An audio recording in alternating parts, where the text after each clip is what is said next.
Muito boa tarde para todo mundo que está prestigiando a gente no YouTube, para quem está presente aqui na chamada. Antes de tudo, eu quero agradecer a todo mundo que se inscreveu, a todo mundo que está acompanhando, a todo mundo que vai assistir a gravação depois. Quero agradecer ao Marlon por ter aceitado o nosso convite para mediar essa mesa e agradecer a todo mundo que vai se apresentar agora. Para a galera que está no YouTube, se inscreva no canal, a gente está fazendo a transmissão de todas as mesas, vai ter muita coisa bacana. E fiquem à vontade para mandar perguntas, todo mundo que mandar no chat do YouTube, a gente vai encaminhar para a mesa, beleza? É isso. Bom, boa tarde.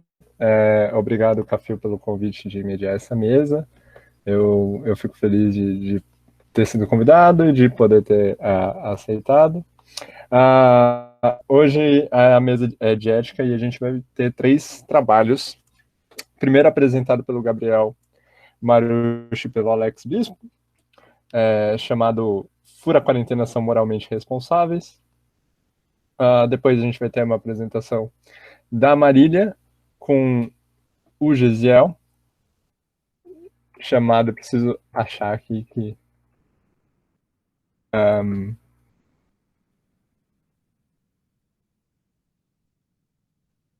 títulos são grandes, gente. Pode falar só a primeira parte do título, viu? Que ele é meio grande mesmo. Eu perdi o título de vocês. Aqui, Crenças Religiosas e Autoridade da Ciência, uma análise interdisciplinar no contexto da pandemia por Covid-19. E, por fim, a gente vai ter uma apresentação do Vinícius Santana, Eudaimonia e Virtude do Caráter. Então, e a gente já passa para a apresentação da Marília e do Gesiel. Acho que o Gesiel entrou na chamada agora, mas quem vai apresentar vai ser a Marília. O título é Crenças Religiosas e a Autoridade da Ciência, uma análise interdisciplinar no contexto da pandemia por Covid-19. Marília, a palavra é sua. Obrigada, Marran. Deixa eu apresentar aqui. Pedro, não esquece a pergunta não, anota aí, que eu vi que ele mandou aqui no chat que vai esquecer da pergunta. Minha sugestão, então, para a próxima organização, tem que fazer a apresentação e as perguntas depois, porque aí você perde aquela empolgação, o estímulo de fazer a pergunta diretamente. Até lá eu anotei a pergunta aqui. Tá. Okay, tem vantagens e desvantagens desse modo, né? Que a gente vai tentar fazer um diálogo entre as 3 apresentações. Mas valeu pela sugestão. Eu vou compartilhar aqui, ver se eu consigo.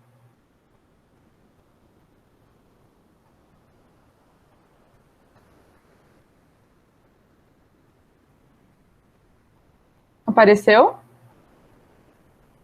Legal. Marran, eu não vou ver vocês, então quando dá 10 minutos, você pode me avisar? Pode interromper mesmo, liga o microfone, tá bom? Tá bom. Beleza, gente, então, como o Marran já me apresentou, meu nome é Marília, eu sou da Filosofia, entrei em 2017.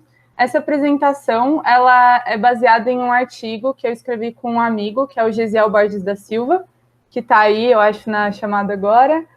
O Gesiel, ele faz mestrado lá na Unicamp em Filosofia, e é um artigo que foi submetido ainda, estamos aguardando uma resposta. Então, vamos lá. Só para reforçar o título, Crenças Religiosas e Autoridade da Ciência, uma análise interdisciplinar no contexto da pandemia por Covid-19. Então, vou tentar ser bem didática na minha apresentação, e vocês vão ver que ela não é, assim, puramente filosófica, a gente realmente tentou fazer uma análise interdisciplinar, tá? Então, uma pequena introdução, né? A gente tem agora essa situação de pandemia, e ela deixou claro vários problemas da nossa sociedade. Um desses problemas, dentre muitos, é o distanciamento, né, entre a comunidade, entre a sociedade no geral e a comunidade científica. Então, isso ficou bem dado na situação da pandemia. E aí o que a gente quer discutir é como essa falta de autoridade que a ciência tem na sociedade pode estar relacionada a uma ideia de que haja um conflito entre ciência e religião. A gente vai, para isso, usar 2 referenciais teóricos principais, que são as contribuições do Peter Harrison e do Ian Barbour, que estabelecem que não há um conflito inerente entre ciência e religião. Vou explicar isso melhor. E a gente vai fazer uma proposta no final, que eu vou deixar para o final mesmo, para já não dar spoiler. Eu coloquei aqui um gráfico do censo do IBGE 2010, que é só para a gente ter uma noção da importância desse assunto. Em 2010, nesse censo, ele apontou que mais de 90%, na verdade 91,8% da população do Brasil subscreve a alguma religião, e a gente tem pesquisas que apontam que esse número no Brasil não tende a diminuir, pelo contrário, ele tende a crescer. As pessoas tendem a se tornar mais religiosas, e especialmente a religião evangélica tende a crescer e possivelmente superar a religião católica romana. Então, só para a gente ter uma noção de por que esse assunto é tão relevante, né? São muitas pessoas aí que a gente está lidando. Então, entrando um pouquinho no nosso referencial teórico, e depois a gente explora um pouco como que ele se relaciona com o contexto atual da pandemia. Eu vou pular essa parte, porque eu acho que senão não vai dar tempo. Então, a gente tem esses modelos de interação propostos pelo Ian Barbour, que são modelos de interação entre ciência e religião. Eles são modos de olhar para essas relações históricas e filosóficas entre ciência e religião. Então, a gente pode aplicar e sintetizar essas relações nesses diferentes modelos. E ele traz o modelo do conflito, da independência, da integração e do diálogo. Eles são matrizes teóricas, então, e a gente vai utilizar desse modelo para navegar na relação atual que a gente tem na pandemia. Então, eu vou explicar um pouquinho agora do modelo do conflito e do modelo do diálogo. O modelo do conflito, ele reúne algumas afirmações ou narrativas nas quais a ciência e a religião parece que estão em guerra permanente, seja do ponto de vista histórico, do ponto de vista filosófico, ou mesmo do ponto de vista teológico. Então, a gente tem essa ideia de guerra perene, de conflito perene entre ciência e religião. E uma ocasião que exemplifica muito bem esse modelo do conflito aconteceu no ano passado. Eu não sei quem vai lembrar aí dessa polêmica, mas, resumidamente, né, começou a circular na internet um vídeo da ministra Damares dizendo que os cristãos evangélicos, né, deixaram a teoria da evolução entrar nas escolas e, por isso, perderam o controle da ciência ao permitirem isso, né? Eles deixaram que a ciência fosse uma atividade autônoma e perderam esse controle. E essa fala, ela quase indiscutivelmente pressupõe que há um conflito entre, especificamente, né, a teoria da evolução e a fé cristã. Mas esse caso foi além, né, porque o ministro Marcos Pontes respondeu ainda. Ele falou, nananina, não se deve misturar ciência com religião. E essa discordância, né, entre os dois ministros é quase superficial, porque a gente vê que ambos eles aceitam tacitamente como pressuposto que entre ciência e religião há uma relação conflituosa. Então, a gente vê que esse modelo do conflito foi instanciado nesse suposto conflito entre teoria científica da evolução e fé cristã. Mas, gente, isso não está só no debate público, né? A gente tem, na academia, diversas instâncias aí do modelo de conflito. Para citar algumas, eu coloquei aí nos slides, né? Algumas narrativas de secularização, segundo as quais o avanço da ciência necessariamente leva a um fim da religião. Do ponto de vista filosófico, a gente tem o naturalismo, ou seja, bem resumidamente aqui, a ideia de que tudo que existe é natural, de modo que as crenças religiosas transcendentes devem ser rejeitadas. E o literalismo bíblico, né, entendido como a visão de que a Bíblia deve ser interpretada literalmente, e por isso ela contém afirmações que são incompatíveis com afirmações científicas sobre as origens do universo ou origem da vida. Então, só para enfatizar aqui que, embora todas essas perspectivas sejam bem opostas e talvez ocupem polos diferentes aí no debate, todas elas partem desse pressuposto que existe um conflito inerente entre a ciência e entre a religião. E aí eu não vou discutir muito mais o modelo do conflito, porque a gente precisa partir, então, por causa do tempo aqui, para o modelo do diálogo, e de acordo com esses modelos propostos pelo Barbour, o modelo do diálogo ele descreve algumas tentativas de estabelecer que ciência e religião são campos autônomos, né, relativamente autônomos, mas que eles interagem de algum modo mais complexo do que o do simples conflito ou da simples guerra permanente, né? E de acordo com o Barbour, uma narrativa pode ser um bom exemplo do modelo do diálogo quando ela pressupõe que ciência e religião têm semelhanças em seus pressupostos, métodos, conceitos e explanações. E a gente pode fazer isso por meio de aproximações, analogias e semelhanças, né? Então, ele até cita, né, algumas dessas semelhanças e analogias.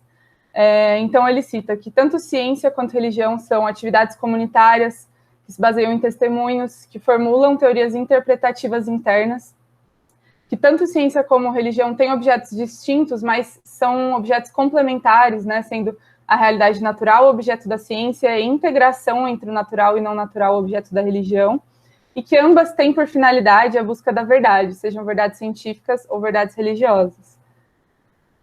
Não cabe muito também a gente descrever exaustivamente o modelo do diálogo, mas tem alguns bons exemplos, né, na história sobre o modelo do diálogo que eu vou, acho que acabar deixando para o final, para vocês perguntarem aí se quiserem saber de mais exemplos, mas para citar bem rapidamente, né, o Islã medieval é um bom exemplo.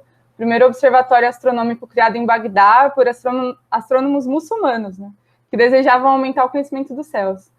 E mais contemporaneamente tem o teísmo evolutivo, né, que defende que crer no Deus do teísmo clássico e endossar a teoria da evolução não são posturas opostas.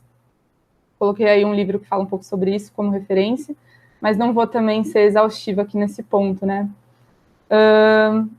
Enfim, o próprio Barbour, ele defende que esse modelo do diálogo é muito mais frutífero quando a gente olha para a interação que ciência e religião tem na realidade, tem na história, na sociedade, né? Inclusive não, por fim, historiadores contemporâneos, eles consideram que ciência e religião têm essa relação complexa, histórica, né? Então, contemporaneamente, a gente não tem uma grande defesa, pelo menos nas pessoas dessa área, né, de ciência e religião, a gente não tem uma grande defesa do conflito perene entre ciência e religião, muito embora esse conflito seja dado nos debates públicos, né? E aí eu coloquei algumas obras que vocês podem, a gente pode conversar depois, mas de historiadores que defendem, né, que explicam essas relações complexas, inclusive alguns defendem que o cristianismo forneceu, ou seja, uma religião, os pressupostos necessários para o surgimento da ciência moderna. Uma tese bem forte, mas que ela tem bastante respaldo teórico. Por fim, o debate acadêmico oferece essa plausibilidade teórica para o diálogo entre a ciência e a religião. E ele vai de encontro a essa crença que está super difundida de que esses dois campos devem estar em conflito. Enfim, resta a gente avaliar como que esse modelo do conflito tem sido instanciado, né, no contexto da pandemia por Covid-19. E como... Marília. Oi, 10 minutos? Obrigada, Mar. E como que a adoção de um modelo do diálogo pode ser mais frutífera de diversos pontos de vista, né? Dentre os quais a gente ressalta a autoridade social da ciência e a manutenção da saúde pública nesse tempo de pandemia, né? E aqui, então, eu trouxe alguns exemplos de momentos que o conflito foi instanciado recentemente durante a pandemia. Acho que tem só um exemplo, na verdade. Então, a gente tem aqui um exemplo de uma fala que aconteceu na Igreja Mundial do Poder de Deus, que é uma igreja evangélica neopentecostal, lá no centro de São Paulo. O pastor dessa igreja chegou a afirmar que a cura disso aí, se referindo, né, à Covid-19, não é pelo cientista, mas pelo poder de Jesus Cristo, e ele foi respondido com muitos aplausos. Esse culto, inclusive, aconteceu em maio ou março de 2020, numa época em que o isolamento social, as medidas de isolamento estavam bem mais restritivas do que elas estão agora, e a igreja estava com mais de 3 mil membros, 3 mil pessoas presentes. E, gente, foi isso que ele afirmou, a cura disso aí não é pelo cientista, mas pelo poder de Jesus Cristo. A gente percebe, então, que ele coloca em antítese, né, o cientista e o poder de Jesus Cristo. E um discurso como esse só vai ter ressonância num contexto em que a autoridade da ciência ela não está bem estabelecida, né? E a gente tem que questionar isso, né? Quando a autoridade da ciência é colocada em xeque, mas a autoridade das crenças religiosas permanece estável. Tem outros exemplos, né, disso não só no Brasil e também não só em meios neopentecostais da religião evangélica, mas eu não coloquei aqui também porque eu imaginei que não ia dar tempo. Só para ressaltar, uma observação é que esse fenômeno não é genérico, tá? Tem estudos já publicados que apontam que tiveram vários grupos religiosos brasileiros, como a Igreja Católica, igrejas protestantes históricas, até umas igrejas pentecostais clássicas, que aderiram às normas de isolamento, né? Mas, de qualquer modo, a gente entende que houveram muitas instâncias do modelo do conflito e de um modo preocupante para nós da comunidade científica, né? Aí, já caminhando para o fim dessa segunda parte, o Harrison aponta, inclusive numa matéria publicada, traduzida, né, pela Folha de São Paulo, o quanto isso é importante, né? Porque ele coloca que nessas situações extremas, como uma pandemia, parece que a religião ela fica, assim, de certa forma, inabalável, né? E quem sofre por isso é mais a ciência do que a religião, porque a religião provê um certo sentimento de segurança existencial e uma proteção contra algumas incertezas que a ciência não provê. Então, ele coloca, né, que os cientistas, e ele já aponta assim, para uma tese forte de que os cientistas e os intelectuais esperavam que o avanço da ciência moderna incentivaria a secularização, como eu falei lá nas narrativas de secularização, mas isso simplesmente não vem acontecendo, ou seja, a ciência foi avançando, só que a religião não foi sumindo, especialmente no Brasil, né? E as características principais que a sociedade em que a religião continua forte tem em comum é que elas estão ligadas menos à ciência do que a sentimentos de segurança existencial e proteção contra algumas incertezas fundamentais da vida. Então, ele já coloca assim, bem categoricamente, né, que a religião está aí, a gente precisa lidar com isso, né, não simplesmente pressupor que ela não existe, como geralmente a gente faz na academia. Então, para concluir essa parte, a legitimidade da atividade científica é colocada em risco quando sociedades religiosas acreditam que há um conflito perene entre suas crenças e a ciência. Ou seja, se elas tiverem que escolher entre as crenças delas e as afirmações científicas, é muito provável que elas escolham as crenças delas.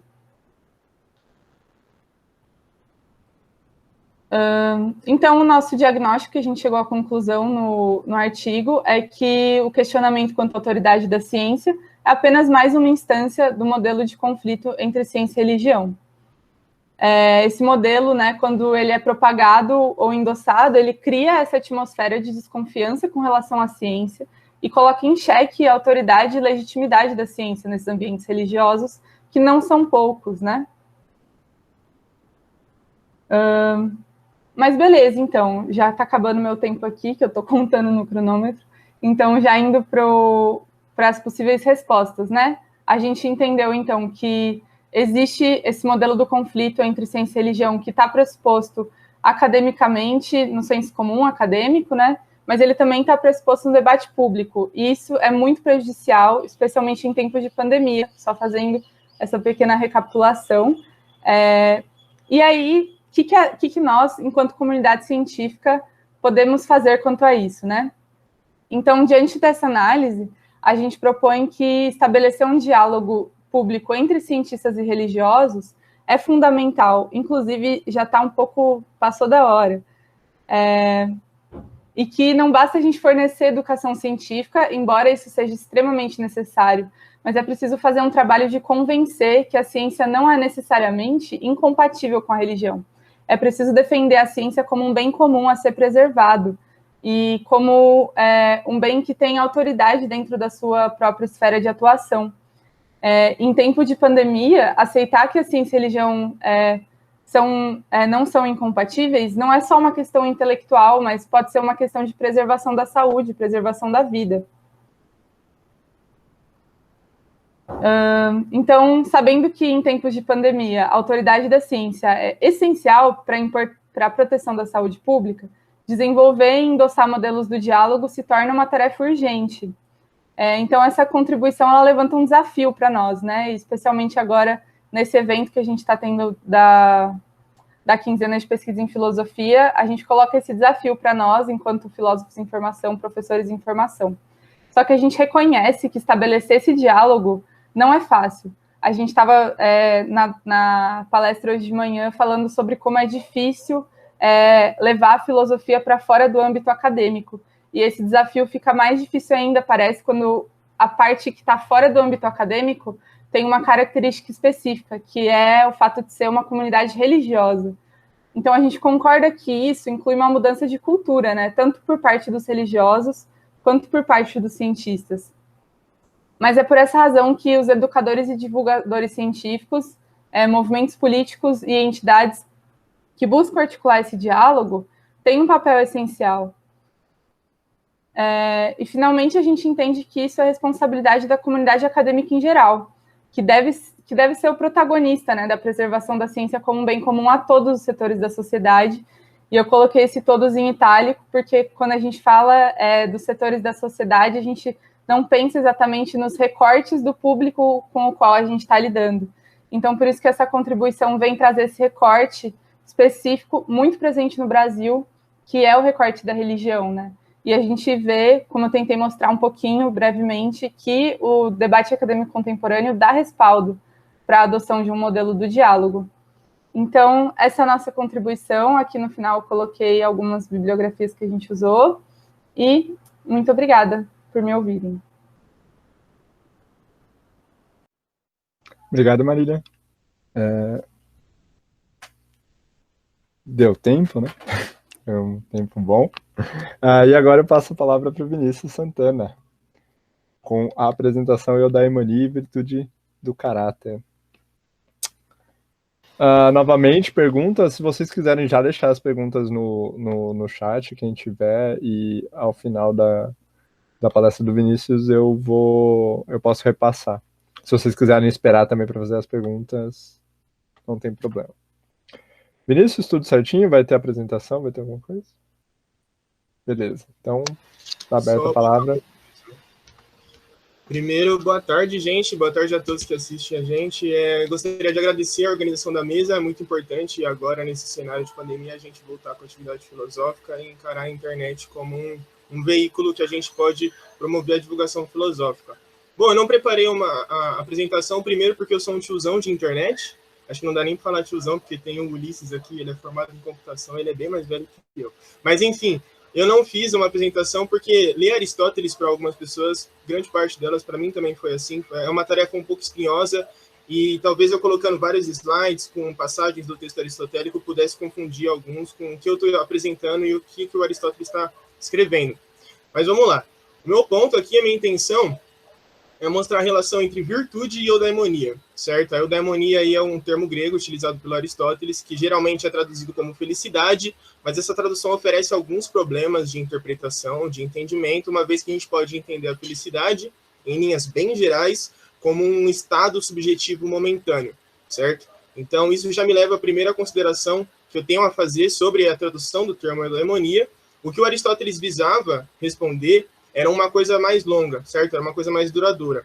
Então, o que ele tinha em mente, ao contrário, quando a gente lê a Ética Nicômaco, né, o título, a gente já fala, nossa, perfeito, Aristóteles vai começar já explicando quais ações que ele considera certas e quais ações que possuem um valor moral, mas ele vai por um outro caminho, por isso que muitas pessoas chamam o que o Aristóteles está fazendo ali no primeiro livro como uma metaética, certo? Então, o que o Aristóteles visava responder era justamente qual a melhor vida a ser vivida.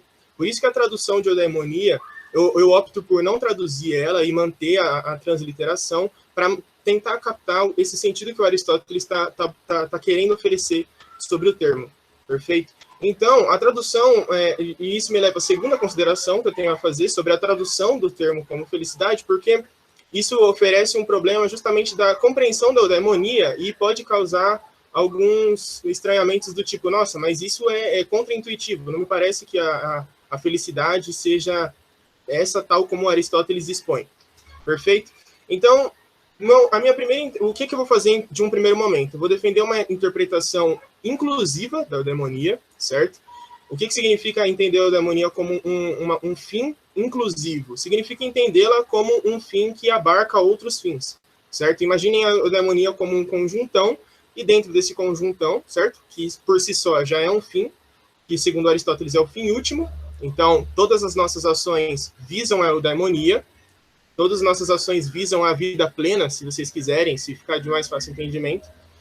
E essa vida plena é constituída por outros fins, perfeito? Então, a eudaimonia, segundo a interpretação que eu vou defender, ela é um fim de segunda ordem composto por outros fins de primeira ordem. Mas essa discussão não é unânime no campo da filosofia antiga, porque existem comentadores que defendem uma interpretação dominante da eudaimonia. O que significa entender a eudaimonia como um fim dominante? Significa entendê-la como um fim exclusivo de um único tipo de ação, certo? Então, nessa interpretação dominante, os comentadores tendem a enxergar a eudaimonia como um bloco, como o Ackrell, que é um comentador inglês, chama um bloco monolítico de um tipo de atividade, que seria a atividade contemplativa, tal como o Aristóteles supostamente defende no livro 10. Então, o que a gente tem na Ética Nicômaco? Aparentemente, o Aristóteles começa defendendo uma interpretação inclusiva, depois ele defende uma interpretação dominante no livro 10. Ele começa reconhecendo que existe uma multiplicidade de bens e que a eudaimonia é constituída por esses bens, mas no livro 10 ele, olha, realmente não tem jeito, rapaziada. A única pessoa que pode ser eudaimon são os filósofos, porque são esses que estão dedicados à atividade contemplativa. Bom, então, sem mais delongas, como eu falo muito, às vezes eu me empolgo falando, talvez eu exceda o tempo um pouco, já peço desculpas, mas eu vou tentar reduzir muito para elucidar para vocês qual que é o meu ponto. Então, o Aristóteles, ele reconhece essa hierarquia dos fins, ele formula ali no livro 1, no capítulo 1, ele formula essa hierarquia dos fins, que a gente tem 3 tipos de fins. Alguns fins são buscados tendo em vista algo que se possa obter através deles, certo? Então, por exemplo, a arte de cozinhar, a ação de cozinhar, nós cozinhamos porque nós temos em vista o produto que vai ser obtido através da ação de cozinhar, perfeito? Ao passo que existem ações que são buscadas, são fins, aliás, que são buscados tanto por si mesmos, quanto pelo seu efeito. O que significa isso? Quando a gente está, por exemplo, dançando, a gente pode entender a dança como um fim em si mesma, na qual cada movimento que a gente realiza, cada passinho, seria um fim que se subordina à atividade de dançar, perfeito? Então, essa seria a segunda classe de fins.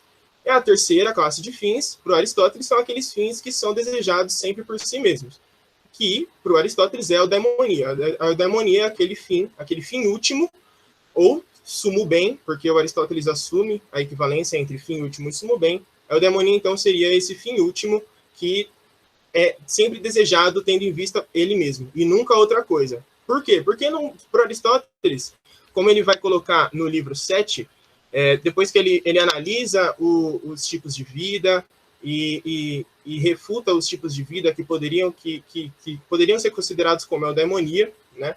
E aí depois ele fala o seguinte, olha, a eudaimonia, e aí eu cito o Aristóteles, ali no livro 7, que é um capítulo também, aliás, livro 7 não, melhor reformulando, no livro 1, capítulo 7, que é um capítulo bem decisivo no andamento argumentativo do Aristóteles, porque é ali que tem o argumento do órgão, ou o argumento da função ou da atividade própria.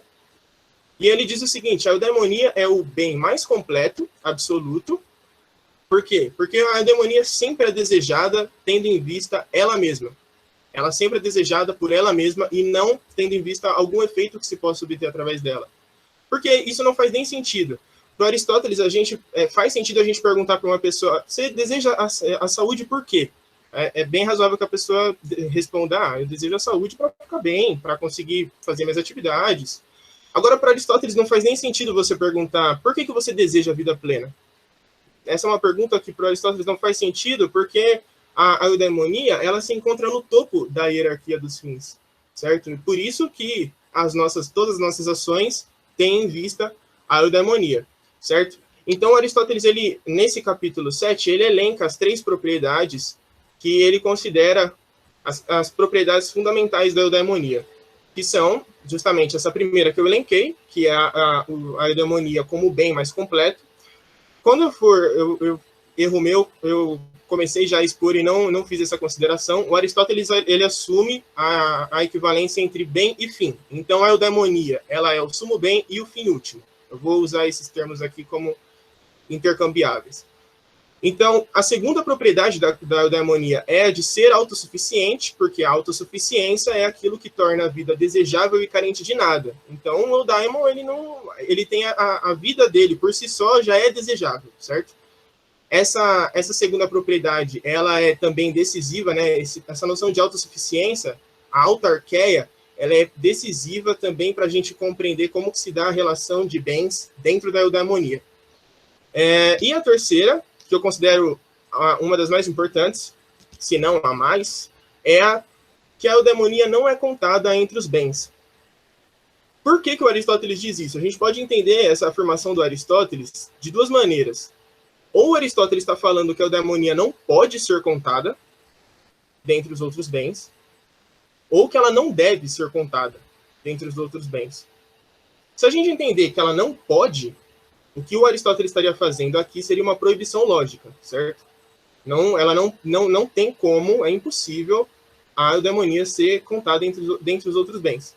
Por outro lado, se a gente considerar, se a gente fazer a leitura dessa passagem, que ela não deve ser considerada, ela não deve ser contada entre os outros bens, então o que haveria aqui seria uma espécie de conselho do Aristóteles, do tipo, olha só, rapaziada, melhor não contar a eudaimonia dentre os outros bens, porque senão ela perde o estatuto de ser o fim, ser o bem mais desejável.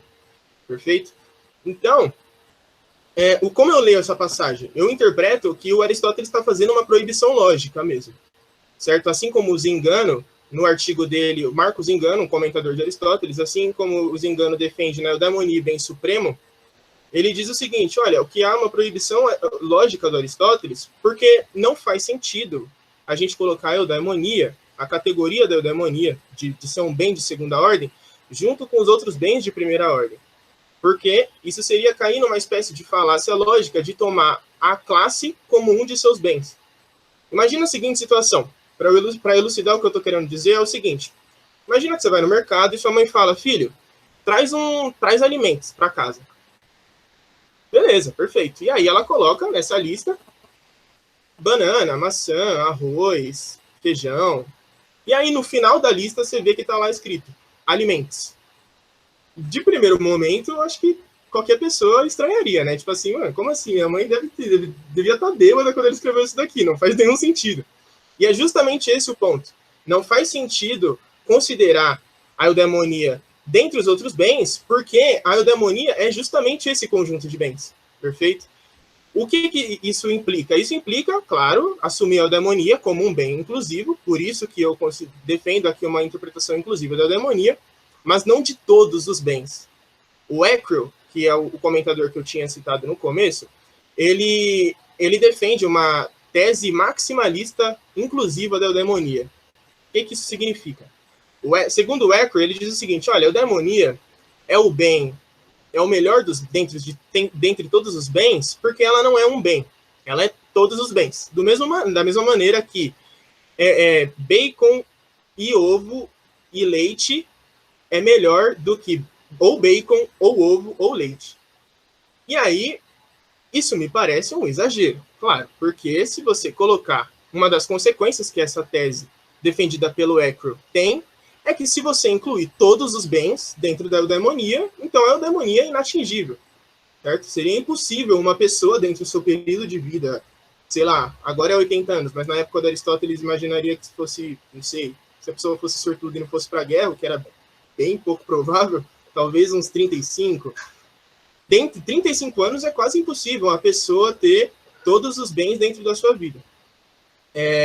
Eu estou vendo aqui, eu coloquei o cronômetro, eu estou em 12 minutos, eu vou dar uma acelerada muito rápida aqui, a la Lewis Hamilton, para dar tempo de eu expor por que eu considero as ações virtuosas como constituintes da eudaimonia.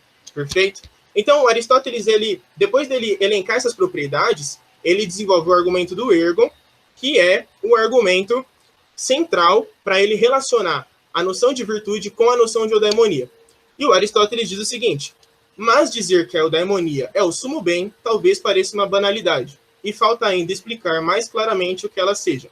Tal explicação não ofereceria grande dificuldade se pudéssemos determinar a função do homem, pois, assim como para um flautista, um escultor ou um pintor, e em geral para todas as coisas que têm uma função ou atividade própria, considera-se que o bem e o bem feito residem na função. Esse argumento do ergon, ele tem, por si só, alguns problemas interpretativos. O primeiro que a gente pode notar é que os exemplos que o Aristóteles dá são de pessoas, de profissões que já têm uma função pré-determinada, certo? Ele usa, é como se ele na verdade ele está fazendo isso, ele está comparando o homem com pintor, escultor e flautista. E não parece que essas duas coisas estão na mesma classe de seres. Mas o ponto é que o Aristóteles está buscando aqui uma atividade própria que seja exclusiva do ser humano, que seja a única dele, mas, além disso, que diga respeito à essência do ser humano. Vocês lembram daquela definição bem clichê do que é o ser humano para Aristóteles? Que ele diz, o ser humano é um animal racional. Justamente por isso, ele identifica a função, o ergon, que é o termo grego utilizado pelo Aristóteles, como a atividade racional, uma atividade com base no logos, justamente porque o logos é o que faz com que o ser humano se diferencie do restante dos outros animais. Perfeito? Então, estabelecida essa noção de virtude geral que emerge do argumento do ergon, ele diz o seguinte: o bom ser humano, ele não fala isso, né? Óbvio, Aristóteles, ele não fala que o bom ser humano, porque o Aristóteles escreveu em grego, né? Ele escreveu em português. Piadinha ao mau gosto. Mas o ponto é o quê? O bom ser humano é aquele que executa bem a sua função. Ou seja, é o ser humano que executa virtuosamente o seu ergon. E a virtude, aí que eu venho com a noção de virtude, que o termo grego utilizado é areté, e areté pode ser traduzida como virtude ou excelência. E isso significa que o ser humano virtuoso, então, essa definição geral que o Aristóteles está oferecendo, o bom ser humano é aquele que executa bem sua função. E ele dá o exemplo do flautista, né, acho que é do citarrista, não me lembro bem, mas o ponto é o seguinte: olha, o bom citarrista, vamos reformular para guitarrista, o bom guitarrista e o guitarrista, e o meramente guitarrista, eles têm uma função mesma, que é a mesma em espécie. A diferença entre eles é que o guitarrista executa sua função de maneira média, e o bom guitarrista executa bem sua função. Ele executa a sua função de tocar guitarra com excelência. Esse que é o ponto. Então, essa noção geral de virtude que emerge depois do argumento do ergon, ela é decisiva para o Aristóteles depois de realizar uma divisão dentre as virtudes, dividindo ela entre virtudes intelectuais e do caráter. Eu não vou falar das virtudes intelectuais, porque também eu acho que eu quase estou estourando o tempo. Vamos passar direto para virtudes do caráter. E a virtude do caráter, ela deve ser entendida justamente como uma habilidade segundo a qual o agente moral é capaz de fazer as ações certas nas situações morais. Pode ser um pouco difícil de entender, mas a virtude do caráter, para Aristóteles, é uma disposição. Ela é gerada em nós através do hábito. Então, o Aristóteles, ele não abre mão da tese de que a prática é condição suficiente para desenvolver a virtude do caráter, certo? O que significa dizer isso? Significa dizer que a gente aprende a ser justo realizando ações justas, a gente aprende a ser corajoso realizando ações corajosas, e a gente aprende a ser virtuoso realizando ações virtuosas. Por isso, o Aristóteles, depois, no livro 2, capítulo 4, ele elenca as 3 condições suficientes e necessárias para a gente caracterizar um ato como genuinamente virtuoso. E eu vou deixar, agora já terminando aqui, eu fiz um resumão do material que eu tinha preparado, porque, enfim, o tempo é bem curto, e é bem curto para explicar Aristóteles, principalmente, mas, em suma, o Aristóteles ele diz que as condições para caracterizar um ato como genuinamente virtuoso, uma dessas condições envolve escolher a ação por ela mesma. Eu vou dar um enfoque aqui só para a gente concluir rapidão por que eu enxergo que a eudaimonia é constituída por ações virtuosas. O Aristóteles diz, o agente virtuoso, para a gente caracterizar um ato como genuinamente virtuoso, o agente tem que escolher as ações e escolher por elas mesmas. A noção de escolha por si só já é bem delicada, porque é a noção de prohires, enfim, eu não vou me prolongar aqui, mas o ponto é que, na minha interpretação, eu enxergo que as ações virtuosas são constituintes da eudaimonia, certo? Não à toa que o Aristóteles, quando ele está identificando os tipos de vida e analisando a opinião comum da rapaziada, ele diz que a eudaimonia ela é identificada também como o bem viver e o bem agir. Justamente por ele considerar e ver e concordar com isso, que a eudaimonia também é o bem viver e o bem agir, e eu interpreto que as ações genuinamente virtuosas são constituintes da eudaimonia, uma vez que a gente entende a eudaimonia como esse fim de segunda ordem, composto ou constituído por outros fins menores de primeira ordem. Perfeito? Nossa, agora foi uma maratona resumir isso daqui. Peço desculpas por ter passado um pouco do tempo, mas é porque é realmente muito delicado isso. Valeu, Vinícius. Eu particularmente gostei do exemplo do Lewis Hamilton. Ok, gente, então agora a gente vai passar para as perguntas.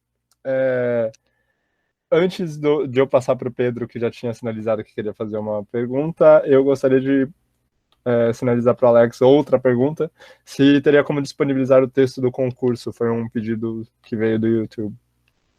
Então, se puder disponibilizar em algum lugar, colocar o link aqui no chat, a gente agradece.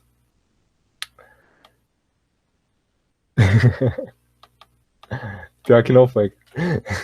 Pedro, você gostaria de fazer uma pergunta? Quem quiser fazer pergunta também pode mandar no chat, que eu abro, e pode abrir o microfone depois em ordem, quando quiser. Bom, minha pergunta é uma objeção ao argumento do Alex e do Gabriel. A premissa 8 do seu argumento, ela assume um princípio de que... deixa eu ver se eu lembro aqui. Que o agente não é capaz de saber, porque ele não vai satisfazer a condição epistêmica, então ele não vai ser moralmente responsável por furar a quarentena. Bom, agora eu já não lembro os detalhes aqui, por isso que eu falei que era importante fazer a pergunta na hora. Assume que isso não é possível, mas é inconsistente com a tese de que você pode saber desde que a sua crença seja gerada por um mecanismo confiável de formação de crenças. Esse mecanismo confiável pode ser a ciência. Ele pode ser transmitido através dos veículos de informação. Então, nesse sentido, a gente, com certeza, ele é capaz de saber. Essa seria a minha objeção. Aí eu acho que talvez, em vez de capaz, assim, ele é capaz de saber porque ele pode acabar obtendo a crença por um sistema confiável, mas o que ele não é capaz é de distinguir qual das fontes que ele tem disponíveis é a confiável. Então o problema é isso, parece que, ok, se ele tivesse lido aquilo ali, ele teria formado a crença de maneira confiável, ele saberia as coisas verdadeiras, ele é capaz disso. Mas parece que é uma questão de sorte para ele se ele vai nessa fonte confiável ou em outra, porque ele não tem como distinguir das várias fontes que se apresenta para ele qual que é a confiável. Acho que seria isso que eu responderia a favor de hoje. Talvez precise de uma formulação melhor, mas acho que o espírito do argumento... É que essa formulação, assim, tal como você apresentou agora, ela está assumindo claramente um critério internalista muito forte para a justificação epistêmica. E então acho que na grande maioria dos casos a consequência disso vai ser que ninguém é moralmente responsável por nada. Pode ser um problema. Eu tenho mais perguntas sobre as outras também, que eu gostei bastante, mas vou deixar a fila andar. Certo. Sócrates, o senhor tem uma pergunta? Alô, vocês estão me ouvindo? Alô? Estamos. Então, eu tenho uma dúvida que vai um pouco na mesma linha que a que o Pedro apresentou, que é justamente certos comprometimentos que vocês parecem estar fazendo no sentido epistemológico, né, que ele comentou de internalismo. E me parece também que, além da gente poder pressupor um framework confiabilista e tentar objetar nessa direção, alguém poderia questionar vocês saindo da epistemologia, indo para um campo meta-epistemológico e questionando no sentido de uma epistemologia das virtudes, né? Se você basear o seu modelo epistemológico em virtudes epistêmicas que os agentes têm que atender na sua formação de crenças, não parece que deixa de ser um critério interno, né? Vai ser algo mais a depender da prática que aquele agente vai estar fazendo, a prática epistêmica dele, né? Tal qual em outras teorias de virtudes que nem tem na acho que as virtudes, tal, que vai analisar o agente pelos traços de caráter dele. E o meu segundo ponto é em relação a exatamente como que vocês estão entendendo a questão de formar crenças baseadas em um bom critério, né? Porque para mim não ficou muito claro, mesmo dentro desse quadro internalista, por que no argumento que vocês falam, ó, ou um agente ele é capaz de, para ele ser capaz de, nossa, esqueci agora. Pra ele ter ignorância culpada, ou ele não se informou, ou ele era capaz de distinguir ou ele tinha um critério bom para distinguir. Então, eu não entendi por que tem que ser essas duas opções, né? Não ficou muito claro esse ponto também.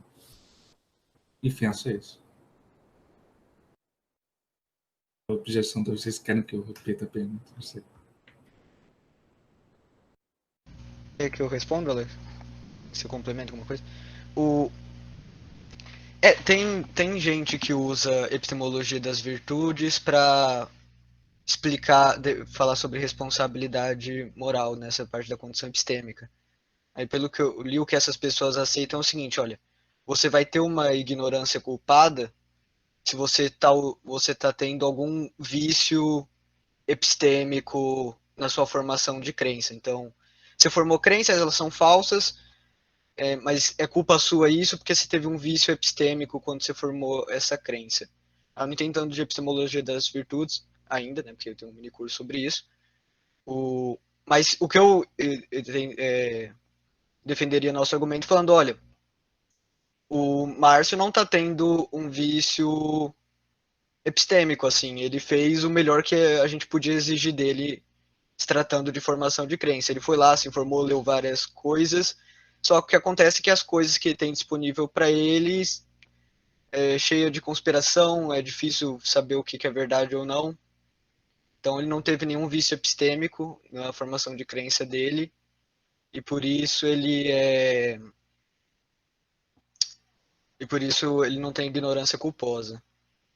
Aí o segundo ponto, você tinha dito, por que as opções para ele ter ignorância culposa era ou ele não buscou se informar, ou ele tinha um bom critério. Bom, o do buscou se informar, eu acho que não é a parte com problema, né? Tipo, se ele tivesse falado, quer saber, não vou ficar sabendo dessa pandemia não, tal, aí ia ser culpa dele.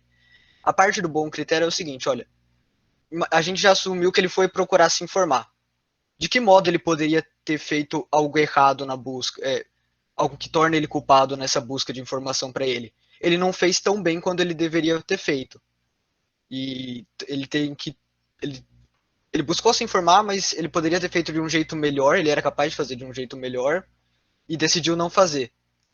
Aí, bom, para ele ser capaz de se informar de uma maneira melhor, não se informar com as fontes ruins que ele escolheu, ele teria que ter um critério para saber, essa fonte é ruim, então vou acreditar naquela. Aí você acha que tem algum problema em epistemologia nessa última parte do argumento? Nessa última, no ponto sobre ele precisa ter um critério, parece que eu não tenho tanta certeza de muita gente concordaria que você, em se tratando de formações de crenças, né, você pode requerer do agente que ele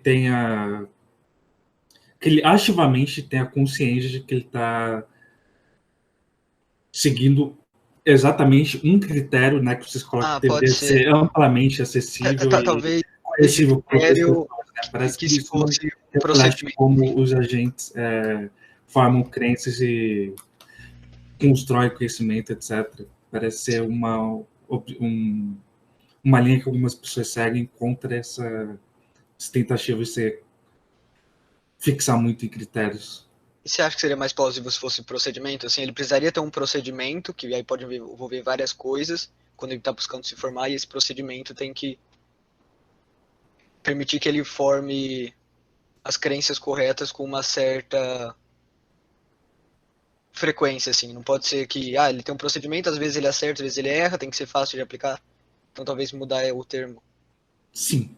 Mas daí você não vai ter um procedimento que é amplamente conhecido e publicado lá para ser passivo de ser burlado pelas pessoas que espalham informações erradas, etc. Tem que ver se dá para reformular o resto do argumento mesmo. Ok, obrigado. Pedro, você tem considerações sobre as outras apresentações, se você quiser? Eu tenho também. Bom, deixa eu falar que eu gostei muito de todas as apresentações.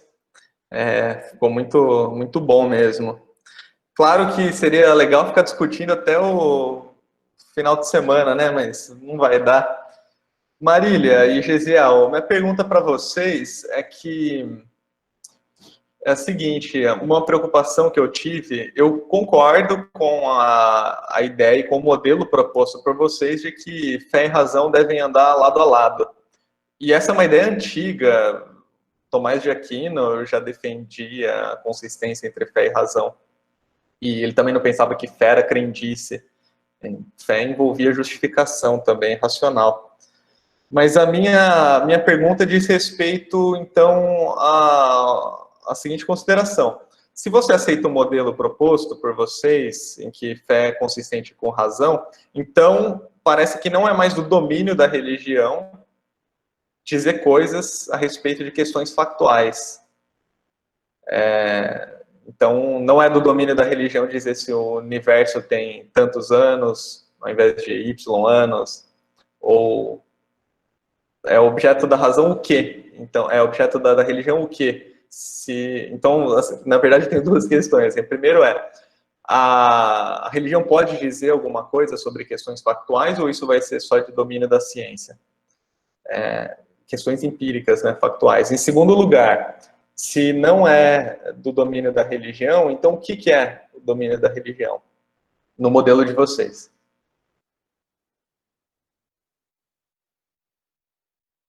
Jesus, quer responder? Não, você responde, eu fico na retaguarda, no rebote. Ok, eu vou apontar para uma resposta e você complementa, tá bom? Se você achar necessário. Tá num dos slides que eu coloquei sobre os objetos né, da investigação da religião e da ciência. Deixa eu achar aqui só para ter certeza que isso estava no slide, porque senão vou falar besteira aqui. Sim, estava lá no slide em que eu expliquei um pouquinho do modelo do diálogo. E aí a gente deu esse exemplo, né, de que a ciência e a religião têm objetos distintos, mas que a princípio são complementares. Então, que a realidade natural é o objeto da ciência e que a religião, então, se preocuparia com a integração entre o natural e o não natural. Então, concordo até certo ponto de que a religião não estaria interessada em fazer afirmações sobre o mundo natural. Assim, o universo tem tantos anos. O homem surgiu tantos anos. Não. Mas ela se preocupa, sim, com o mundo natural e com essa integração que existe com a crença religiosa e o mundo como ele está dado. Não sei se responde, se o Gesiel quer completar. Eu concordo com tudo que a Marília falou, assina embaixo.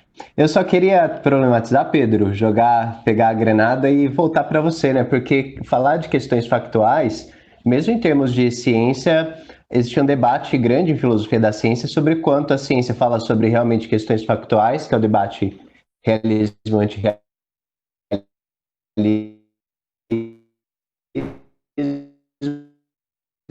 se as teorias têm valor apenas instrumental. Van Frassen aqui entra com bastante valor factual, talvez no sentido factual realista, né? Mas a ciência, tanto quanto a gente sabe, dá muitos resultados, né? Isso faz a gente confiar que pelo menos algo sobre a realidade, esse é o principal argumento realista, algo sobre a realidade a ciência fala. Em alguma medida, eu acho que a religião também fala sobre a ciência, sobre a realidade factual, né? Agora, isso depende da sua teoria teológica subyacente. Tenderia a assumir uma postura mais realista, né? Quando cristãos falam, por exemplo, que Jesus ressuscitou, eles estão querendo fazer afirmações factuais sobre uma pessoa histórica que ressuscitou historicamente. Quando muçulmanos falam que, Maomé, em 632, ele recebeu um chamado divino, eles estão tentando fazer afirmações factuais também, né? Sobre Maomé e sobre uma interação entre Deus e a realidade, né? Então, eu acho que em algum sentido as questões religiosas não podem ser, a gente não pode ser assim só coerentista, né? A gente tem que interpretar isso factualmente, sim. Agora, isso implica que deve existir coisas certas e coisas erradas, né? Então, assim, o modelo de diálogo que a gente propõe está disposto, digamos, a assumir que, em alguma medida, alguém vai precisar abrir mão. Crenças religiosas não podem ser sustentadas todas conjuntamente, todas de uma vez. Algumas vão contradizer mesmo, por exemplo, afirmações científicas, né? Então, a gente deu o exemplo de cristãos que acreditam que a teoria da evolução é falsa. Existem cristãos que entendem que a teoria da evolução é verdadeira. Alguns dois está errado, né? Os dois não podem ter ambos certos, né? E, por exemplo, alguns defendem que Gênesis é literal, outros defendem que não. Alguns dos dois está errado, né? Eu entendo que está errado quem defende que é literal, né? Uma descrição. E entendo que a abordagem científica das origens é bastante importante, né? Então, enfim. Eu não sei quanto isso responde, mas eu só tentei abrir um pouco mais, porque a pergunta tem várias dimensões, né? Não, estou satisfeito, obrigado. Pedro, já quer emendar? Não sei se Não você tem mais ninguém na fila? Só tem eu? Eu tenho uma pergunta para Marília e para o Gesiel. É parecida com a pergunta do Pedro, mas é algo de ordem mais prática, assim. Vamos supor que a gente já resolveu o problema de até onde fica a crença científica, o que é crença religiosa, dá para encaixar.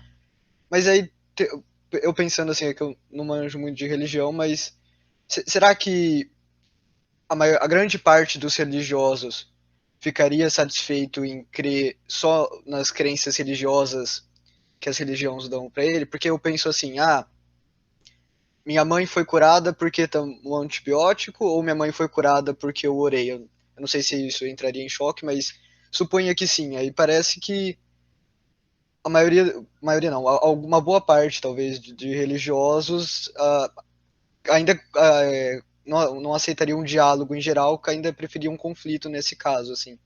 Ele não vai querer se restringir a só, talvez, o que crenças religiosas são, assim. Vai querer que a religião dele diga mais. Talvez tenha o mesmo... Antes que o Gesiel fale esse ponto, parece também que alguns cientistas que possam querer fazer esse ponto, assim. Eu tenho uma teoria sobre como o mundo surgiu, então eu também já sei que não tem Deus. Também parece que eles estão querendo ir mais longe, assim. Então minha pergunta era, tipo, de ordem prática, se é plausível que, tendo essa perspectiva do diálogo, realmente dá para convencer pessoas de cada um ficar na sua área, assim. mais ou menos algo do tipo. Ai, você quer responder? Vou começar só um pouquinho, daí você fala mais. Então, eu acho que essa, na verdade, é a questão central, né? Você deu o exemplo aí da sua mãe, escolher entre acreditar que foi o antibiótico que curou ela ou a sua oração, né, que curou ela. E eu acho que o que a gente está buscando aqui e o que o Barbour, inclusive, propõe no modelo do diálogo, que a gente não explicou, mas ele se distingue do modelo da integração e da independência. Então, só pelos nomes, acho que já dá para ter pelo menos um vislumbre aí de como eles funcionam, né? Mas a questão do modelo do diálogo é que, e a gente até escreveu isso no artigo, talvez nessas palavras, né?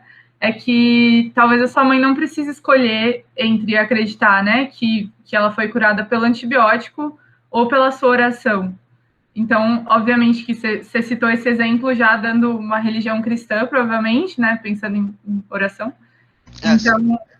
Então, existe justamente esses são esse é o diálogo entre a ciência e a religião, assim, esse é o exemplo, assim, último, eu acho, porque é entender o que a ciência está fazendo essas afirmações sobre como talvez a cura dela tenha acontecido no sentido biológico, físico, médico, e aí a religião dela pode entrar explicando, né, quais são as crenças por trás disso, né, o que tem além desse natural, né? Por isso que a gente colocou, inclusive, o naturalismo lá como um exemplo de modelo do conflito, né? Porque ele pressupõe que só pode existir o mundo natural, né? Então não pode existir crenças transcendentais.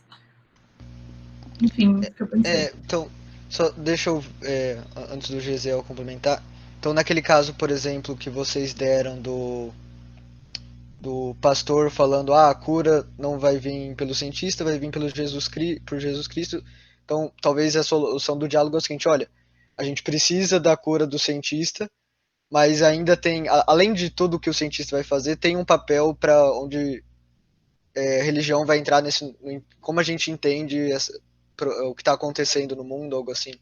Outro tipo de explicação, talvez? Algo do tipo?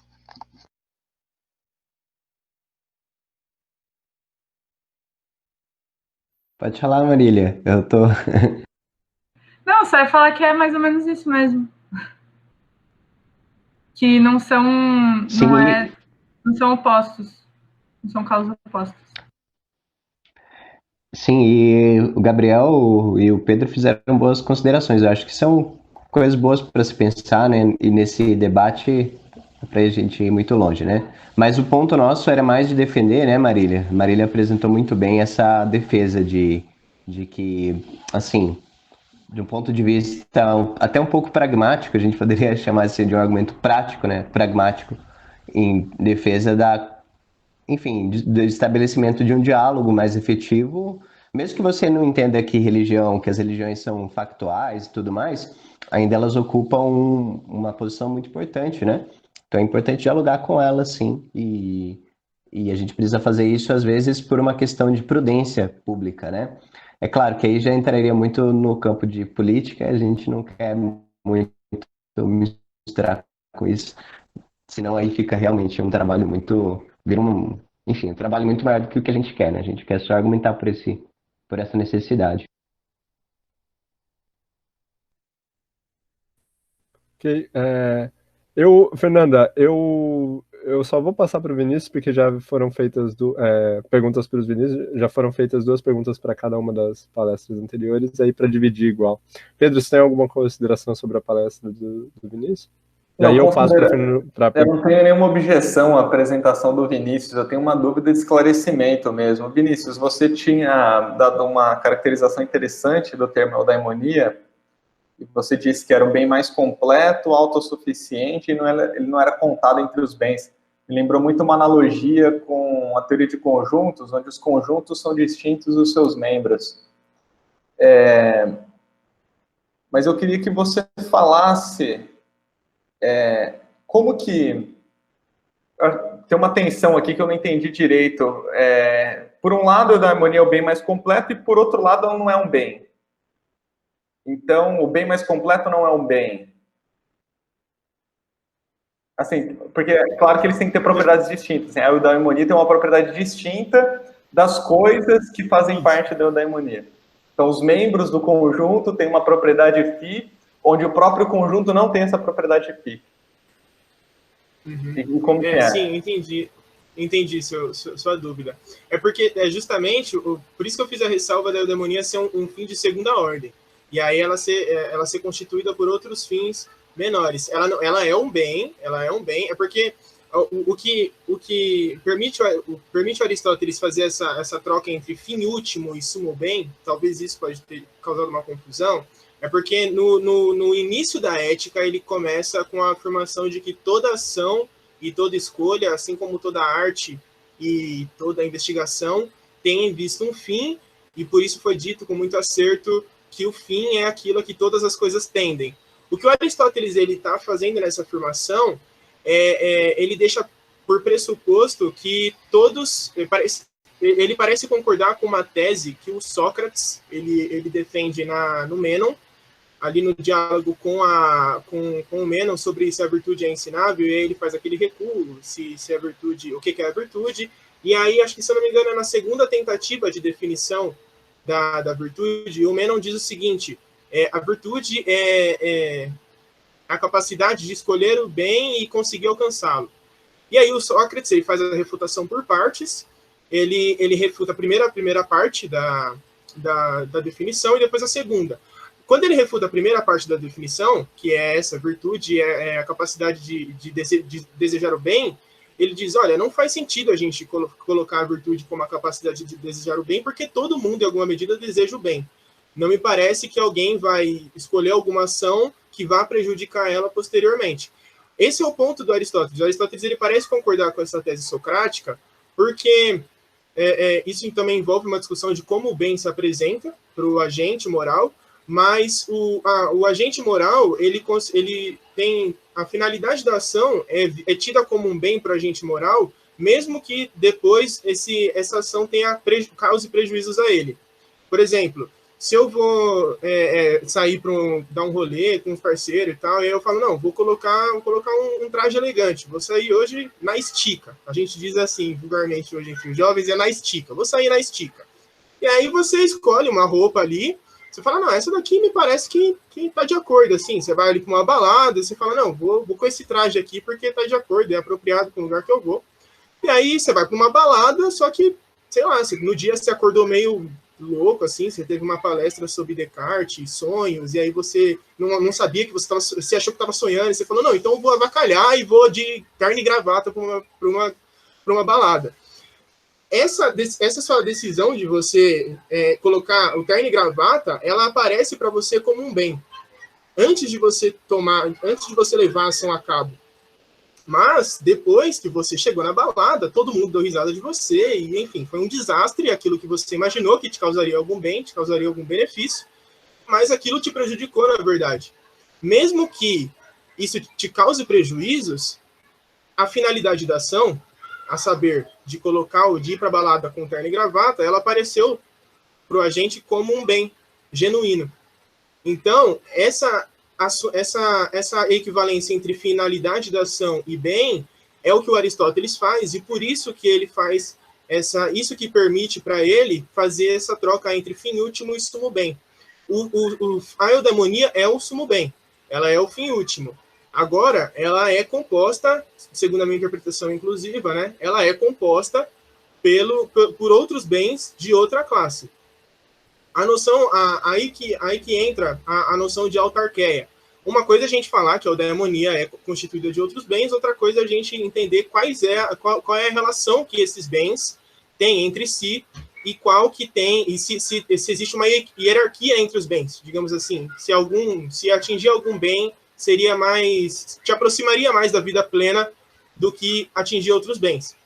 O Eccles, ele defende, como eu tinha falado, ele defende uma interpretação inclusiva da eudaimonia, e a eudaimonia inclusiva maximalista, né? Ele coloca todos os bens como sendo constituídos da eudaimonia. E aí ele acusa o Kenny e o Hardy, essa terminologia de dominante inclusiva, ela se fez a partir do hard. E aí o Eccro acusa o hard de defender essa posição dominante. E o hard fala, olha, eu falar que a eudaimonia ela é um bem dominante não implica dizer que ela é um bem exclusivo. Porque para você ter um bem dominante, você necessariamente precisa ter uma multiplicidade de bens. Então, o Hard tenta se defender dessa acusação falando assim, não, eu considero que a eudaimonia é composta por bens. Mas o que eu estou querendo destacar é que um bem, a atividade contemplativa, ela te aproxima mais de alcançar a eudaimonia. Deu para entender, mais ou menos? Beleza, obrigado. Nada. Antes da pergunta da Marília, Cafil, como é que estamos de tempo? Até quando a gente pode estender gravação e tal? Acho que mais uns 25 mins até as 4. Depois, Ok. depois dá pra interromper e se quiser continuar aqui. Beleza, eu tenho algumas considerações também, mas eu vou deixar para o final. Marília, por favor. Oiê. Então, Vini, valeu pela apresentação. Eu não manjo muito de Aristóteles, né? Mas eu estou estudando um pouquinho agora de epistemologia das virtudes, tem sido bem interessante. Mas, na verdade, eu fiquei curiosa com só um pequeno apontamento aí que você fez, tipo, só postou e saiu correndo, que é sobre a questão do filósofo, né? Você falou meio um passando assim, que só o filósofo pode alcançar a eudaimonia. E aí, como eu sei que você é uma pessoa que curte também pensar a filosofia hoje, né, e trazer para o hoje todas as filosofias antigas aí, eu queria te perguntar o que você entende, né, como, ou que, se você preferir, só para não ficar tão pesado assim, sobre o papel do filósofo, inclusive na sociedade, né, porque para mim, explicando, né, para mim parece estranho pensar, é lógico que não estou querendo assim fazer uma crítica detalhada a Aristóteles, porque eu não entendo muito dele, mas para mim parece muito estranho pensar que a função, né, do filósofo é alcançar esse supremo bem contemplativo. Ainda mais hoje a gente vive num contexto que a gente estava conversando um pouco aqui, né, do papel da filosofia na sociedade mesmo, né, do filósofo na sociedade. Então, eu queria que você comentasse um pouquinho sobre isso. Desculpa se é meio fora do seu tema, assim, de pesquisa, mas é que eu fiquei meio curiosa. Não, a pergunta é boa. E obrigado pela pergunta. Não sei se dá tempo aqui eu fazer. Talvez o CNPq, sei lá, me xingue por isso, mas a pesquisa foi financiada pelo CNPq. Obrigado, CNPq. Está gravado aqui, então, só para fins de obrigação, eu tenho que dar o esclarecimento que, enfim, isso foi investimento de dinheiro público, nosso dinheiro. Vamos à resposta, então. Eu comentei que supostamente o filósofo só poderia se tornar eudaimon porque os defensores da interpretação dominante, eles baseiam, sobretudo, seus argumentos na apresentação que o Aristóteles oferece sobre a eudaimonia no livro 10, no capítulo 7. E ali ele diz explicitamente... Deixa eu localizar aqui para ler, não colocar palavras na boca do Aristóteles. Se a eudaimonia é atividade conforme a virtude, será razoável que ela esteja também em concordância com a mais alta virtude. Sua atividade conforme a virtude que lhe é própria será a perfeita eudaimonia, que essa atividade contemplativa já dissemos anteriormente.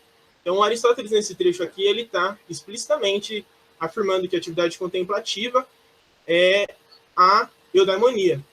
E aí, o que alguns defensores da tese dominante tentam mostrar é justamente isso. Olha, a eudaimonia é o fim exclusivo, né? O que é mais forte de dizer que é um fim dominante é um fim exclusivo de um único tipo de fim. E aí, as consequências dessa interpretação é que a eudaimonia só seria possível de ser atingida por uma camada muito pequena da sociedade daquele tempo, porque justamente a atividade contemplativa só era feita pelos filósofos, né? E aí isso pareceria também entrar em conflito com toda a exposição que o Aristóteles dá a respeito das outras virtudes e de reconhecer justamente a eudaimonia como uma multiplicidade de bens. Agora, o que eu tento entender, e que talvez seja um próximo passo para a pesquisa, de entender como que se dá essa relação entre os bens da eudemonia, é de talvez uma tentativa de salvar essa aparente aporia, seria de classificar a atividade contemplativa como uma atividade, uma virtude mais elevada, e defender que essa atividade contemplativa ela está na hierarquia, numa hierarquia, numa posição superior às demais virtudes. Então, talvez, para a gente salvar o Aristóteles aí, essa aparente contradição, esse aparente problema interpretativo, seria de defender uma interpretação nesse sentido. Agora,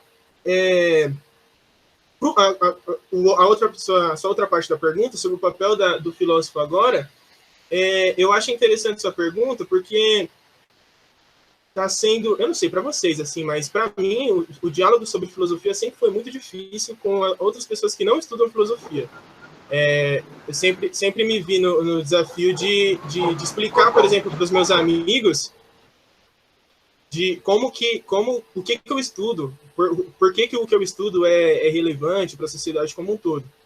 E eu acho que esse problema de explicar para as pessoas o que a gente estuda e qual é a relevância disso para a sociedade, ele tá fundado, sobretudo, num problema de comunicação mesmo, de comunicação e se fazer claro, certo? Se fazer compreender através daquilo que você está querendo dizer.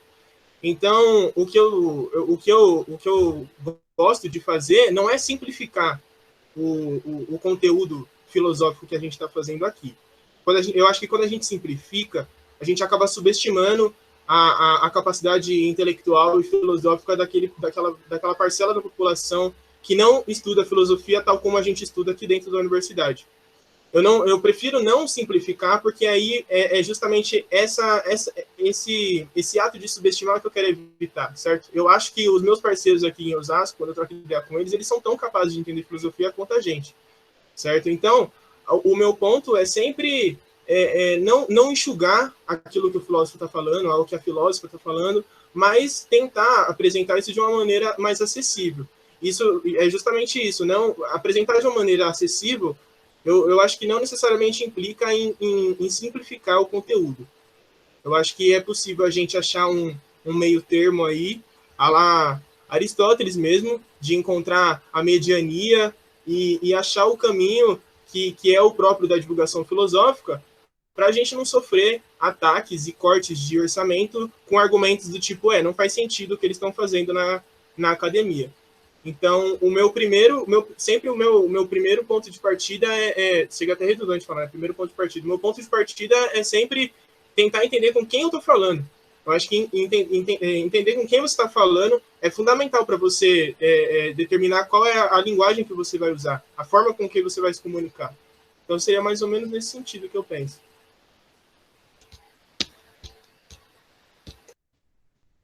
Obrigado. Queria comentar que a Marília falou que eu sofro com isso, é verdade. Mas é realmente uma habilidade que é interessante ter. Eu tenho algumas perguntas, eu não sei se elas são tão relevantes para serem gravadas, mas aí o Capil vê. Porque eu sou uma pessoa de fora da área, né? E eu não manjo de ética, propriamente dito, e diria que talvez não manje nem de filosofia. E a minha ideia seria meio que juntar as três apresentações. Vinícius, me desculpa, talvez a sua eu fale miseravelmente, mas uma pergunta que eu faria, que vocês podem tentar discutir e tal, e eu gostaria de ver os 3 pontos, parece que quando agentes seguem uma determinada crença ou escolhem crer em certos tipos de notícia ou não outros, eles têm, por mais que esses critérios não sejam amplos ou gerais, as pessoas se valem de certos critérios para escolher o que elas vão considerar como verdade e o que elas vão considerar como uma notícia falsa, por exemplo. E aí a minha pergunta é, quando as pessoas são persuadidas a crer em algo, seja por questão de intimidação, por exemplo, fé, a intimidação na fé é incitada pelo modelo do conflito que a Marília falou. Por exemplo, A minha ideia é que se você acredita em determinada notícia, propagada por certas figuras que têm uma hierarquia, por exemplo, como se fala priest em português? Sacerdote? Líder? Isso.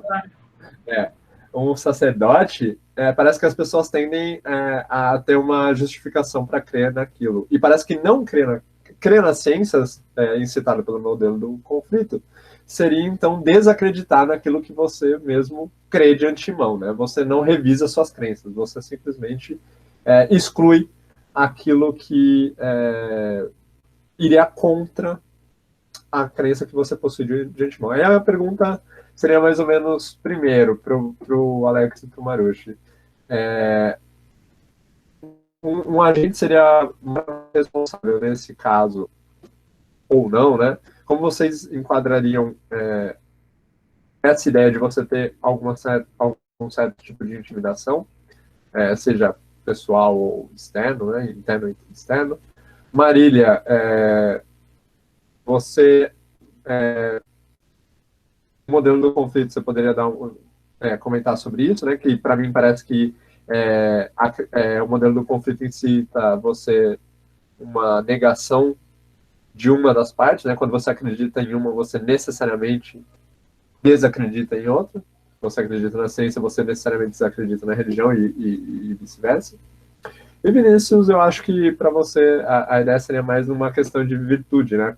Como seria, como você consideraria um ato virtuoso dentro de algo que está imposto, dentro de uma crença que está imposta sobre alguém? Quando alguém faz alguma ação pressupondo crenças que, na verdade, ela não revisou, mas que são impostas sobre a pessoa. Talvez você já tenha respondido, mas é mais ou menos isso.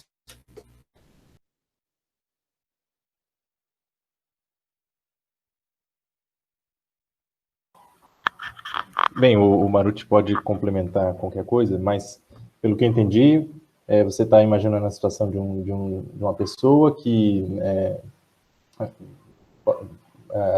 tem a crença, uma crença falsa sobre alguma coisa, que essa crença, ele obteve essa crença por meio do testemunho, por exemplo, de um líder religioso, e essa crença é reforçada por ameaças do tipo, isso aqui é o certo, se você não fizer isso, você vai ser punido por Deus, coisas do tipo, né? Exato. Então, aí pelo menos o ponto que eu e o Maruti temos em mente com esse argumento para o Márcio, é mais ou menos assim. Bem, ok, ela foi convencida, vamos supor, né, ela foi convencida, ela teve essa crença por esse meio, né, pelo testemunho do líder religioso e por medo, vamos dizer assim.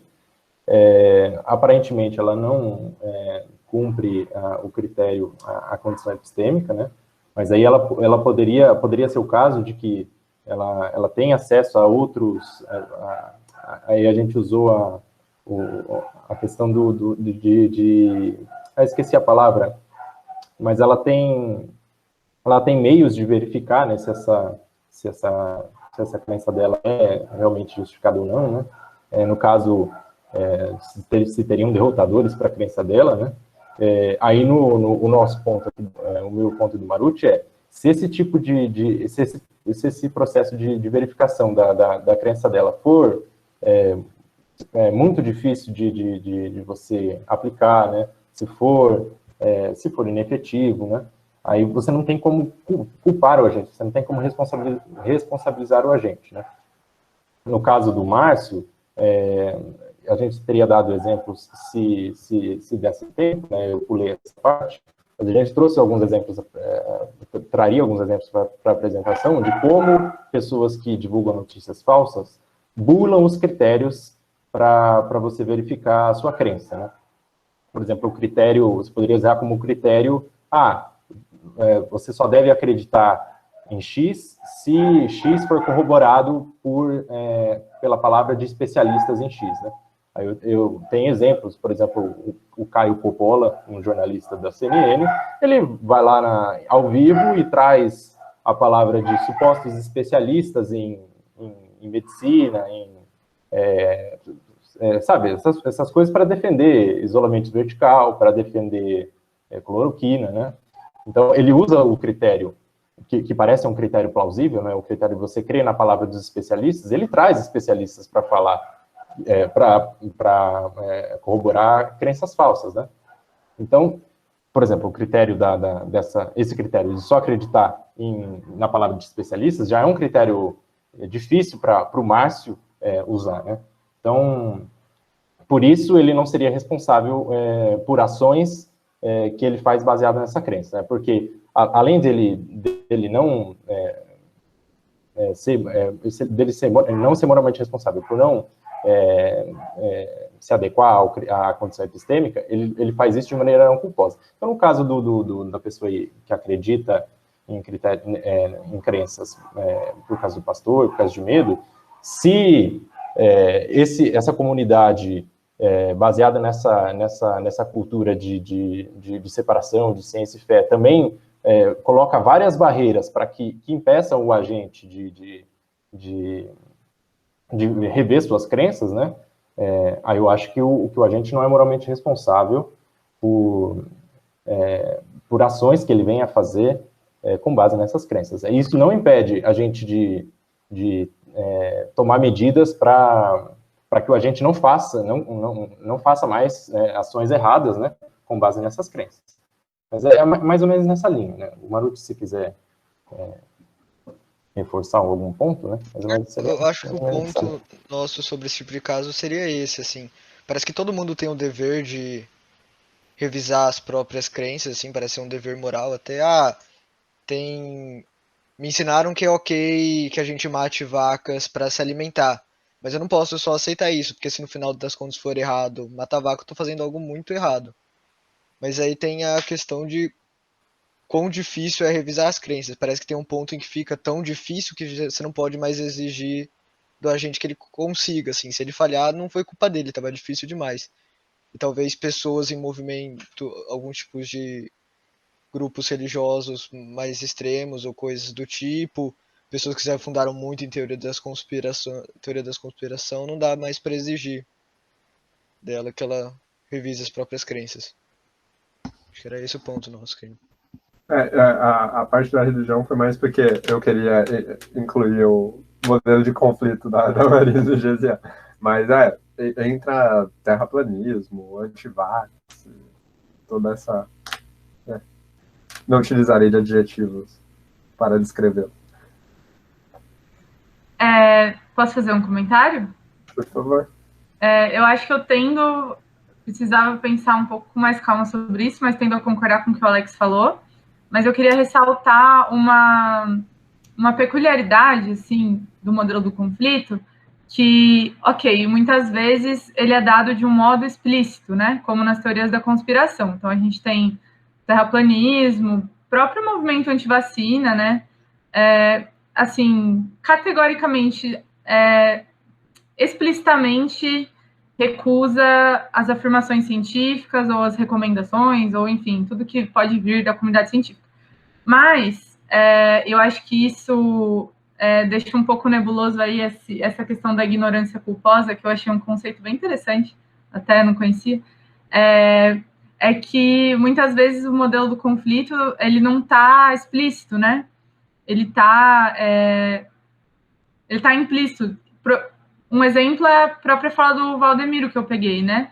Então pode ser até que se você converse com uma pessoa que estava lá naquele culto e que aplaudiu o Valdemiro, ele fale, não, mas a ciência é boa, né? Tipo, teve coisas boas que a ciência deu para a sociedade, é interessante. Só que aí, quando isso entra em conflito com as crenças dessa pessoa, mesmo que ela não perceba, mesmo que isso não seja de forma consciente, ela vai escolher as crenças dela, né? Então, escolher as crenças religiosas, no caso.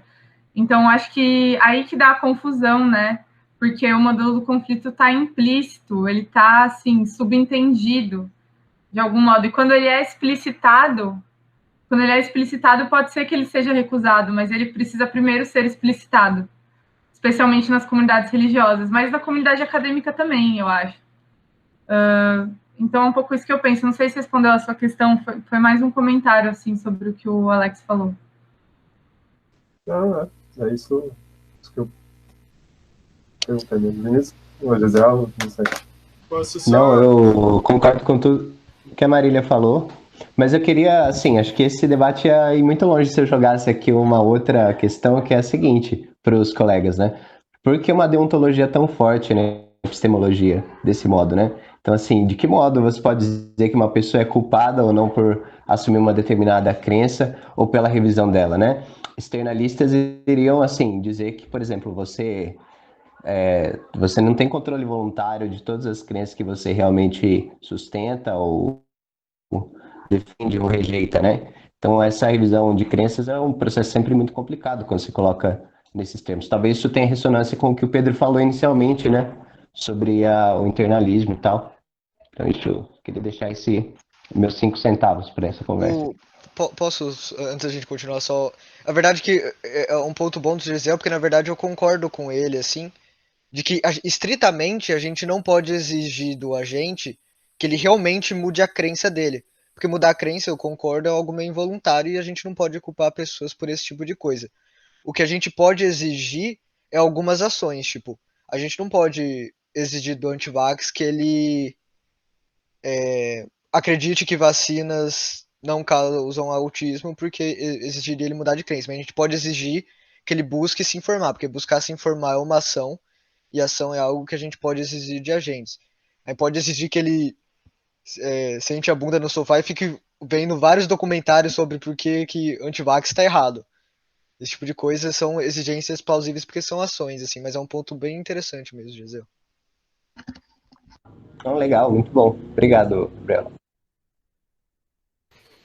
Posso só pontuar, Marlon, por favor?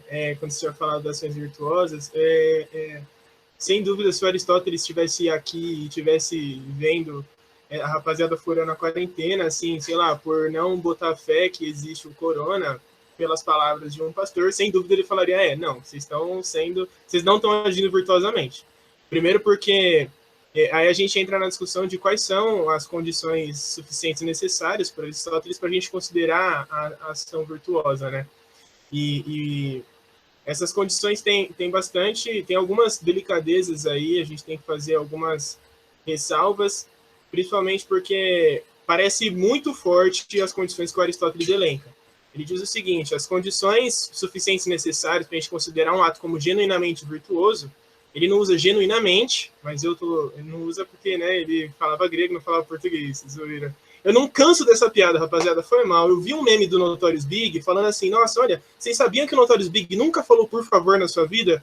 Porque ele falava inglês. Eu achei genial. Mas então, o ponto do Aristóteles é o seguinte, a primeira condição para a gente considerar a ação como genuinamente virtuosa é o agente ter conhecimento daquilo que ele está fazendo. O Aristóteles ele elabora essas 3 condições a partir de uma comparação da virtude com as artes, né? Ele faz a comparação, olha, para a gente se tornar virtuoso, a gente tem que agir virtuosamente, assim como a gente só aprende a tocar violão tocando violão. E aí, no livro 2, no capítulo 4, essa comparação com as artes, ela encontra o seu limite. Porque, no caso das artes, só basta o agente ter o conhecimento daquilo que ele está fazendo. Ou seja, só basta que o agente haja voluntariamente. E agir voluntariamente implica agir nas palavras de Aristóteles, por um impulso, por um princípio racional interno ao agente. Isso significa que para o agente agir virtuosamente, ele não pode agir porque outra pessoa falou. Aí já entra um problema, né? Como que você vai fazer com que as pessoas ajam virtuosamente, sendo que elas precisam de uma educação moral? Elas precisam de que alguém leve elas e guie elas para tomada de decisão. Aí entra outra discussão que eu vou aprofundar no meu segundo ano da pesquisa, que é essa discussão sobre educação moral.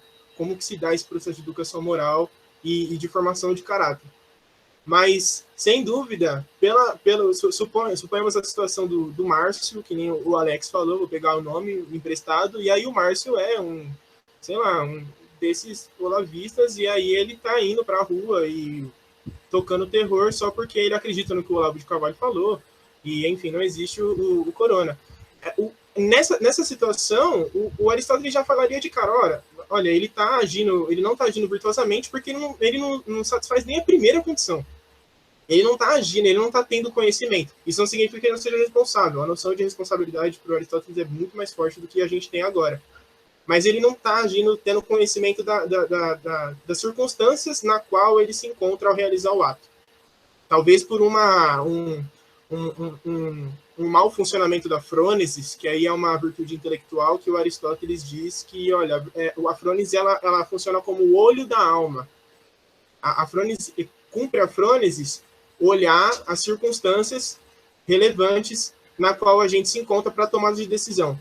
Então, eu imagino que o Aristóteles, olhando uma situação de uma rapaziada fazendo isso, ele diria logo de cara, olha, eles não cumprem nem a primeira condição.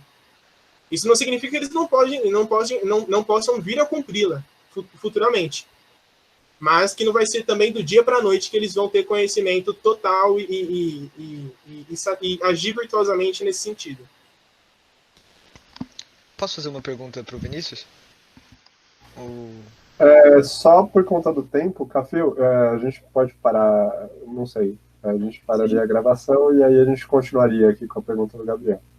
Isso, só vou dar um desfecho aqui para quem está assistindo pelo YouTube. Galera, muito obrigado pelas apresentações, valeu por todo mundo que assistiu. Só lembrando que a programação da quinzena vai até dia 24. Segunda-feira a gente começa às 10 com uma mesa sobre Simone de Beauvoir com o professor Enéas. De tarde a gente tem uma mesa de pesquisa em estética, às 2, então continuem acompanhando. Valeu.